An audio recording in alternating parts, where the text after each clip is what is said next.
Hey guys, by now I'm sure most of you have heard about Mr. Ryan Busey. I'm assuming is how you pronounce his last name. The former vice president of Kimber. And I say former because they don't come right out and say it in the man's bio, but based on the wording of it, a lot of past tense in there, it looks like the guy used to be the vice president. Came out in opposition of a bill. That bill is HB 102 in the state of Montana. Now, it's not unusual that anybody comes out in opposition of a bill unless it is a person who considers himself to be a pretty staunch Second Amendment supporter, a pretty staunch and respected, well-respected figure in the gun community, and comes out against a bill that is actually a pro-gun bill and comes out in opposition of it. Very, very rare. Unfortunately, we're seeing more and more of it in the gun community, where a lot of these gun officers, gun company officers, owners, VPs, CEOs, these guys are coming out and doing crazy stuff that goes against what we believe in as Second Amendment supporters. It's like they take what we believe and our faith and confidence that we have in these companies for granted and think that just because they sell a product that somebody might be happy with, that everything that you say we're also going to be happy with. Quite the contrary. And Mr. Busey, I hope I'm pronouncing your name properly also, you're going to find that you have tarnished that Kimber name, even though it was already tarnished based on the huge reduction in quality, and maybe that was you that had a hand in that. But whether you're there or not, you have taken the Kimber name by including it in your bio and now dragged it through the mud, because you're not going to get that back, regardless of whether or not you work there anymore. Let me explain what this gentleman said. It's actually an op-ed in the Missoulian, which is a newspaper. This is the op-ed piece that he wrote for that particular newspaper in the state of Montana. Like so many Montanans, I grew up with a rifle in one hand and a shotgun in the other. I converted my love of shooting into a 25-year career in the firearms industry. This is where it gets good. This is where Mr. Busey pats himself on the back time and time again, and we are supposed to sit back here and look at what he's putting down here as simply confirmation that we should believe and fall on to every single word that this man spits out now, because he's done these things, which he has converted my love of shooting into a 25-year career in the firearms industry. I helped build an iconic international gun company.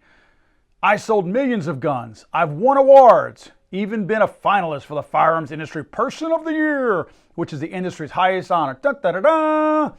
It's an award that has been bestowed on firearms royalty, like Charlton Heston and Bill Ruger.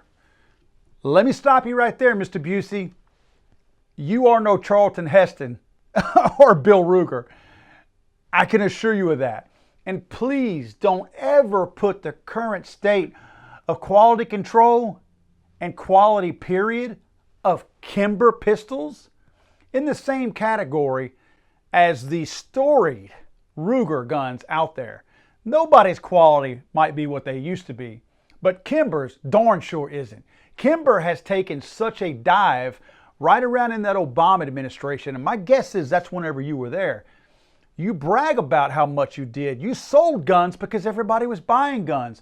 You could have taken a dog turd and shaped it in the form of a pistol and still sold that. So please don't pat yourself on the back for selling millions of firearms during the Obama administration. Please, because everybody sold whatever they made at that point in time. It didn't matter what it was. And you guys took an obvious turn and started shunning your responsibilities with quality control and started spitting out garbage 1911s. So please, please. This gentleman goes on with his op-ed piece by saying, I've got a long history with guns, but I never forget the lessons that my father taught me. Be safe, be responsible. Guns can take a life in an instant. Okay, so far we all agree, right? So far we all agree with this because we've all been raised like that. All of us that either want constitutional carry or don't want constitutional carry, if we are responsible gun owners, we're responsible gun owners, period. Just because you disagree with me about a certain bill doesn't make me any less responsible than what you are. He goes on to say that as a boy, I learned the rules in hunter safety class, and I followed the mandated safety procedures before every single gun industry event. House Bill 102 does away with this kind of common sense. Let me explain something to you, Mr. Busey. I live in the great state of Louisiana, 20 miles from the Gulf of Mexico. I have never taken a hunter safety class. Maybe I'm older than you. But I can assure you of this.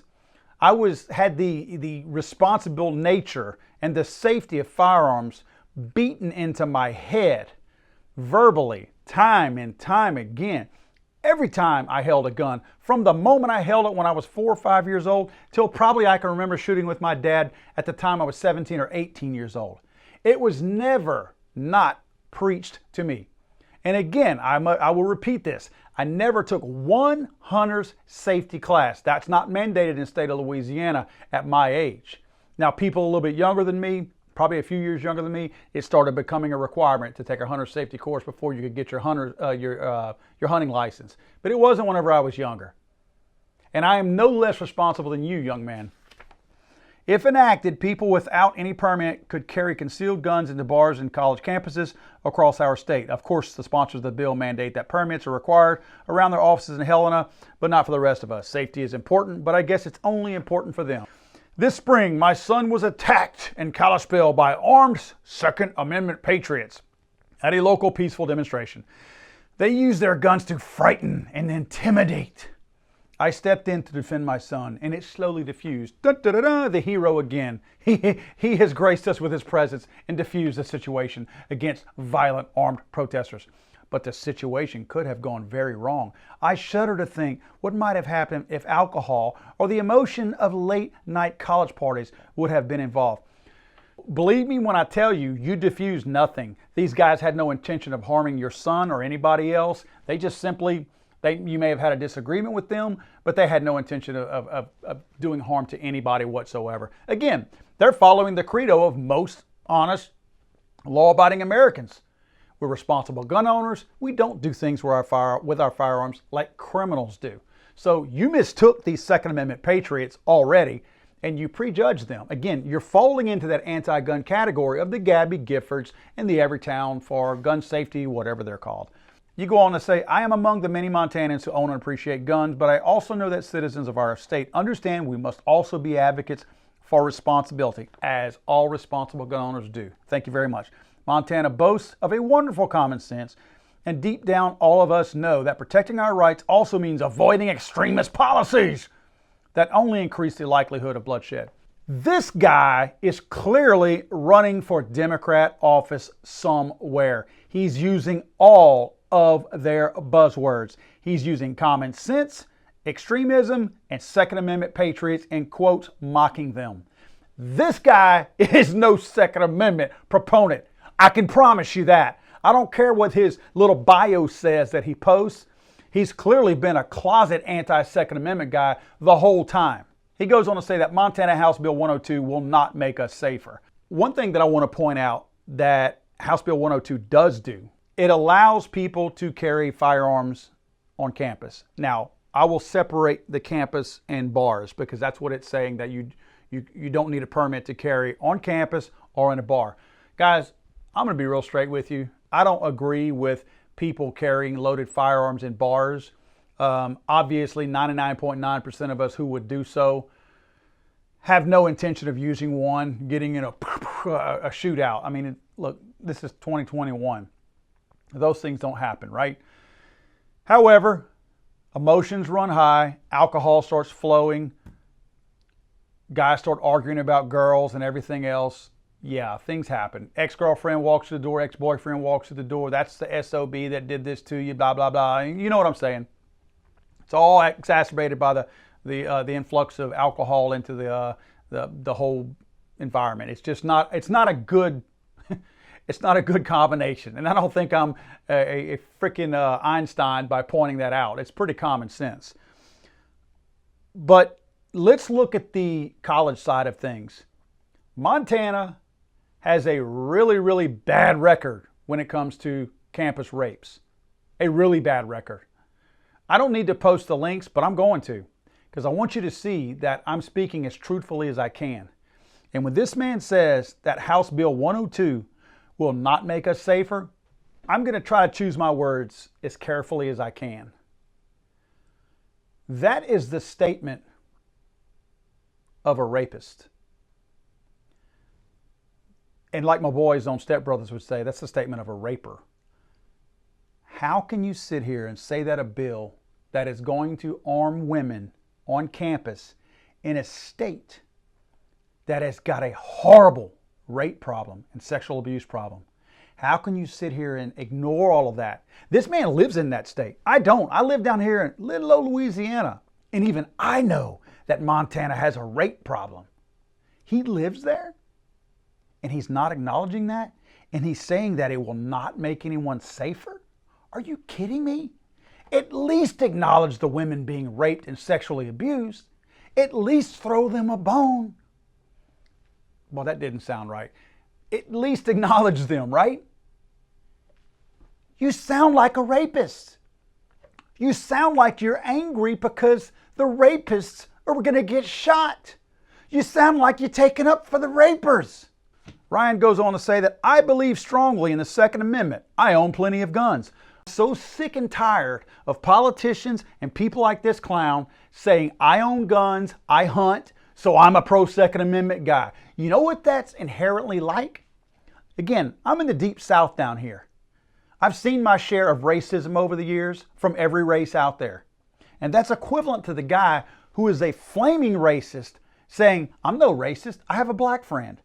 This is Mr. Ryan saying, I believe strongly in the Second Amendment. I own plenty of guns. You realize how many people out there who are truly anti-Second Amendment that own guns? Heck, Mark Kelly Giffords owns guns. He owns 6 Sauer pistols. And he's as anti-gun as you can get. Don't tell me that you're qualified to be a pro-Second Amendment ambassador simply because you possess and own firearms. I shoot with my boys every chance I get, and I believe in the right to protect my family.